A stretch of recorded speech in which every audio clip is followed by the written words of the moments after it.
بسم اللہ الرحمن الرحیم۔ السلام علیکم ورحمۃ اللہ۔ امید کرتا ہوں کہ سب دوست خیریت سے ہوں گے۔ آج کی ہماری ویڈیو ہے شب معراج کے متعلق۔ ارشاد ربانی ہے کہ ہر عیب سے پاک ہے وہ ذات جو اپنے بندہ خاص کو رات کے ایک قلیل وقفے میں مسجد الحرام سے مسجد الاقصیٰ لے جائے، جس کے ارد گرد ہم نے برکتیں رکھی ہیں تاکہ ہم اپنے بندے کو اپنی نشانیاں دکھائیں۔ بے شک وہی سننے والا اور دیکھنے والا ہے۔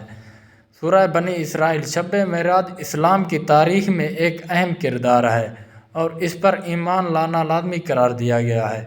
امام جعفر صادق رضی اللہ تعالیٰ عنہ نے فرمایا، جو معراج کے واقعہ پر یقین نہیں رکھتا وہ ہم میں سے نہیں ہے۔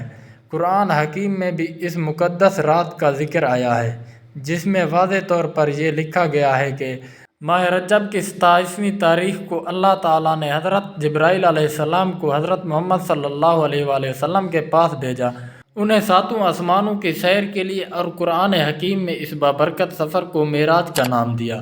رجب کی 27ویں رات حضرت جبرائیل حضرت محمد صلی اللہ علیہ وآلہ وسلم کے گھر حاضر ہوئے اور آپ صلی اللہ علیہ وآلہ وسلم کو نیند سے بیدار کیا اور اللہ کا پیغام دیا۔ حضرت محمد صلی اللہ علیہ وآلہ وسلم نے اٹھ کر وضو فرمایا اور اپنے گھر سے باہر تشریف لے آئے۔ پہلے آپ صلی اللہ علیہ وآلہ وسلم خانہ کعبہ تشریف لے گئے اور وہاں سے مسجد الاقصیٰ تشریف لے گئے۔ تمام انبیاء کرام معراج کی شب بیت المقدس میں جمع ہوئے تو آپ صلی اللہ علیہ وآلہ وسلم نے تمام انبیاءوں کی امامت کرائی۔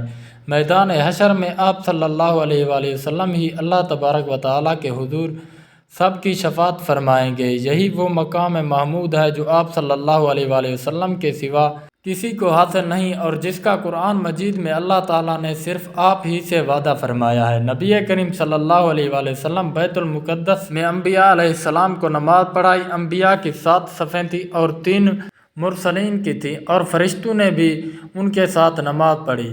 یہ آپ صلی اللہ علیہ وآلہ وسلم کی خصوصیت ہے اور اس میں یہ حکمت تھی کہ ظاہر کیا جائے آپ صلی اللہ علیہ وآلہ وسلم تمام انبیاء کرام علیہ السلام کے امام ہیں۔ مسجد الاقصیٰ سے آپ صلی اللہ علیہ وآلہ وسلم نے 7 آسمانوں کا سفر شروع کیا۔ جب آپ صلی اللہ علیہ وآلہ وسلم سدرۃ المنتہا تک پہنچے تو حضرت جبرائیل علیہ السلام نے عرض کیا کہ میرا اور آپ کا ساتھ یہاں تک تھا، اگر اس سے آگے جاؤں گا تو میں جل جاؤں گا۔ آگے کا سفر حضرت محمد صلی اللہ علیہ وآلہ وسلم نے اکیلے ہی طے کیا۔ اس مقدس رات میں آپ صلی اللہ علیہ وآلہ وسلم اللہ تعالیٰ سے ہم کلام ہوئے اور آپ صلی اللہ علیہ وآلہ وسلم کو بہت سے مقامات دکھائے گئے اور فرشتوں سے ملاقات فرمائی۔ آپ صلی اللہ علیہ وآلہ وسلم نے سب کو نماز پڑھائی۔ اس رات آپ صلی اللہ علیہ وآلہ وسلم کو جنت اور دوزخ بھی دکھائی گئی۔ آپ صلی اللہ علیہ وآلہ وسلم نے طرح طرح کی سزا میں مبتلا لوگوں کو دیکھا۔ حضرت عبداللہ بن مسعود روایت کرتے ہیں کہ معراج کی رات رسول صلی اللہ علیہ وآلہ وسلم کو 3 چیزیں عطا کی گئی: 5 وقت کی نماز، اور ساتھ ہی 5 وقت کی نماز کی ادائیگی کے بدلے میں 50 نمازوں کا ثواب کی بشارت سنائی گئی۔ سورۃ البقرہ کی آخری 3 آیات: امت میں سے جس شخص نے بھی شرک نہ کیا ہو اس کی بخشش اور مغفرت۔ 27 کی ببرکت رات میں آپ صلی اللہ علیہ وآلہ وسلم نے بہت عبادت کی اور سارا دن روزے میں رہے۔ اس دن کی عبادت کو بہت زیادہ درجہ دیا گیا ہے۔ شب معراج پر یقین رکھنا ایمان کا حصہ ہے۔ اب سوال یہ پیدا ہوتا ہے کہ ایک خاص وقت میں اتنی طویل عظیم ملاقات کیسے ہو گئی؟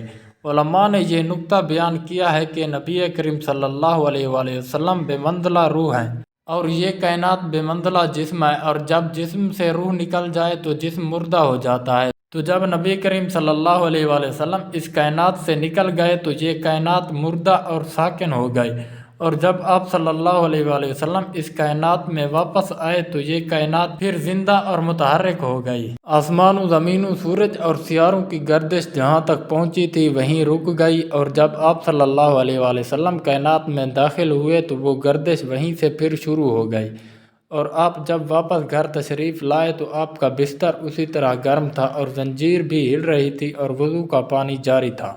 جن چیزوں کے ساتھ نبی صلی اللہ علیہ وآلہ وسلم کے معراج کا تعلق تھا انہیں اللہ نے اپنے حال پر متحرک رکھا اور ان کے علاوہ باقی کائنات کو بے جان اور ساکن کر دیا تھا۔ اور جب آپ صلی اللہ علیہ وآلہ وسلم واپس سفر معراج سے تشریف لائے تو پھر ہر چیز وہیں سے حرکت کرنے لگی جہاں سے آپ چھوڑ گئے تھے۔ عبداللہ بن مسعود رضی اللہ تعالی عنہ کہتے ہیں کہ رسول اللہ صلی اللہ علیہ وآلہ وسلم نے فرمایا، معراج کی رات میرے ملاقات ابراہیم خلیل اللہ سے ہوئی تو انہوں نے فرمایا اللہ تعالیٰ کے حبیب صلی اللہ علیہ وآلہ وسلم میری امت کو میرا سلام پہنچائیں اور انہیں میرا ایک پیغام دیں کہ جنت کی مٹی بڑی زرخیز ہے اور جنت کا پانی بہت میٹھا ہے اور صاف میدان ہے، لہذا جنت میں زیادہ سے زیادہ باغات لگاؤ اور جنت میں باغ لگانے کے لیے بڑھو۔